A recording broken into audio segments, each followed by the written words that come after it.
ಭಗವದ್ಗೀತೆಯನ್ನ ಪಠ್ಯದಲ್ಲಿ ಬೋಧಿಸುವ ವಿಚಾರಕ್ಕೆ ಸಂಬಂಧಪಟ್ಟಂತೆ ಸದ್ಯ CM versus HDK talk war ನಡೀತಾ ಇದೆ.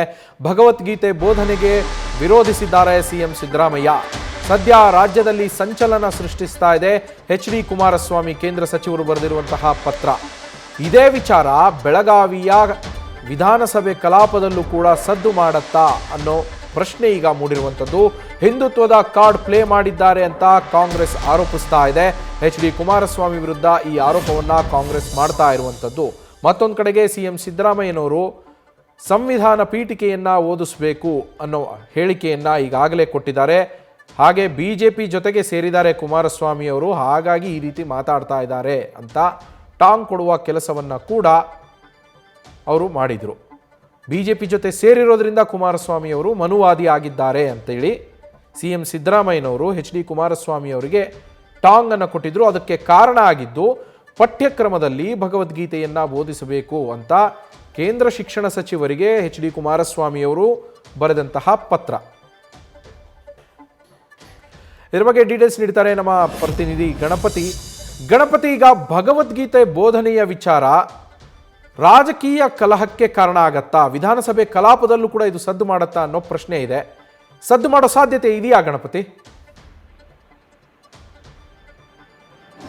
ನವೀನ್, ಖಂಡಿತ. ಈಗಾಗಲೇ ಕುಮಾರಸ್ವಾಮಿ ಅವರು ಬರೆದಂತ ಈ ಪತ್ರದಿಂದಲೇ ರಾಜ್ಯದಲ್ಲಿ ಸಿಎಂ ಸಿದ್ದರಾಮಯ್ಯ ಅವರು ಕೂಡ ರಿಯಾಕ್ಟ್ ಮಾಡಿದ್ದಾರೆ. ಜೊತೆಗೆ ಅವರು ಒಂದು ಆಕ್ರೋಶ ಕೂಡ ಹೊರೆ ಹಾಕಿರುವಂತದ್ದು. ನೋಡಿ, ಭಗವದ್ಗೀತೆ ಅಂದ ತಕ್ಷಣ ಅದು ಒಂದು ಸಮುದಾಯಕ್ಕೆ ಸೇರುತ್ತೆ, ಒಂದು ಧರ್ಮಕ್ಕೆ ಸೇರುತ್ತೆ. ಹೀಗಾಗಿ ರಾಜ್ಯದಲ್ಲಿ ಕೂಡ ಒಂದಷ್ಟು ಧರ್ಮದ ಲೇಪನವನ್ನ ಮಾಡಬಾರ್ದು ಅನ್ನೋ ಲೆಕ್ಕಾಚಾರದಲ್ಲಿ ಕಾಂಗ್ರೆಸ್ ನಾಯಕರು ಒಂದಷ್ಟು ಟೀಕೆ ಟಿಪ್ಪಣಿಗಳನ್ನ ಮಾಡ್ತಾ ಇರುವಂತದ್ದು.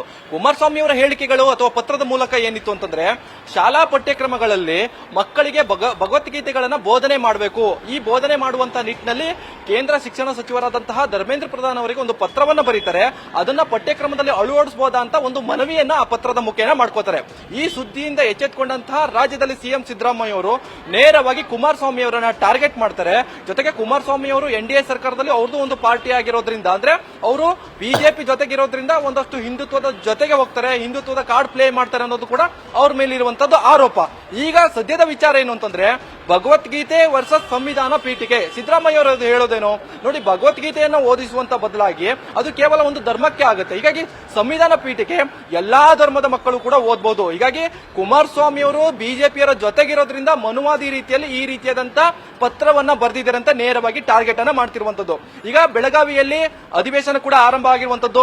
ಕುಮಾರಸ್ವಾಮಿ ಅವರ ಹೇಳಿಕೆಗೆ ಬಿಜೆಪಿಯವರು ನಿಲ್ಲೇಬೇಕು. ಯಾಕಂತಂದ್ರೆ ಬಿಜೆಪಿಯವರು ಅಧಿಕಾರಕ್ಕೆ ಬಂದಿರುವಂತದ್ದು ಹಿಂದುತ್ವದ ಕಾರ್ಡ್ ಪ್ಲೇ ಮಾಡೇನೆ.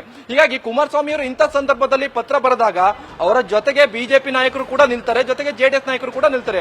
ಆ ಹೇಳಿಕೆಯನ್ನ ಎಷ್ಟರ ಮಟ್ಟಿಗೆ ಸಮರ್ಥನೆ ಮಾಡ್ಕೊಳ್ತಾರೆ, ಜೊತೆಗೆ ಕುಮಾರಸ್ವಾಮಿ ಅವರ ಜೊತೆಗೆ ನಿಂತು ಭಗವದ್ಗೀತೆಯನ್ನ ಶಾಲಾ ಪಠ್ಯಕ್ರಮಗಳಲ್ಲಿ ಅಳವಡಿಸ್ತಾರ ಅನ್ನೋದು ಕೂಡ ಸಾಕಷ್ಟು ಕುತೂಹಲ ಇದೆ. ವಿರೋಧದ ನಡುವೆ ಇಂತಹ ಚರ್ಚೆಗಳು ಸಾಮಾನ್ಯ.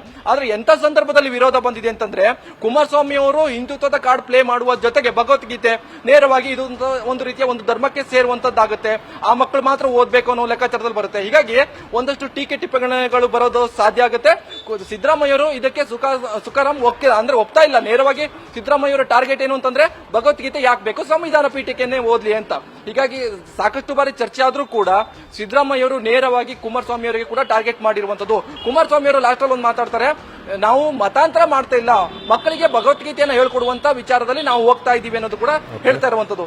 ಹೀಗಾಗಿ ಮುಂದಿನ ದಿನಗಳಲ್ಲಿ ಇದನ್ನ ಯಾರೆಲ್ಲ ಸಮರ್ಥನೆ ಮಾಡ್ಕೊಳ್ತಾರೆ, ಪಠ್ಯಕ್ರಮದಲ್ಲಿ ಭಗವದ್ಗೀತೆ ಅಳವಡಿಸಲಿಕ್ಕೆ ಸಹಾಯ ಆಗುತ್ತೆ ಅನ್ನೋದು ಕೂಡ ಸಾಕಷ್ಟು ಕುತೂಹಲ ಮೂಡ್ತಾ ಇದೆ.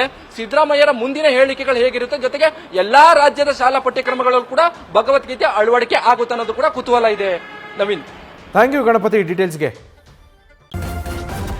ನ್ಯೂಸ್ ಫಸ್ಟ್ ನಿರ್ಭೀತಿಯಿಂದ ನಿಮ್ಮ ಪರವಾಗಿ.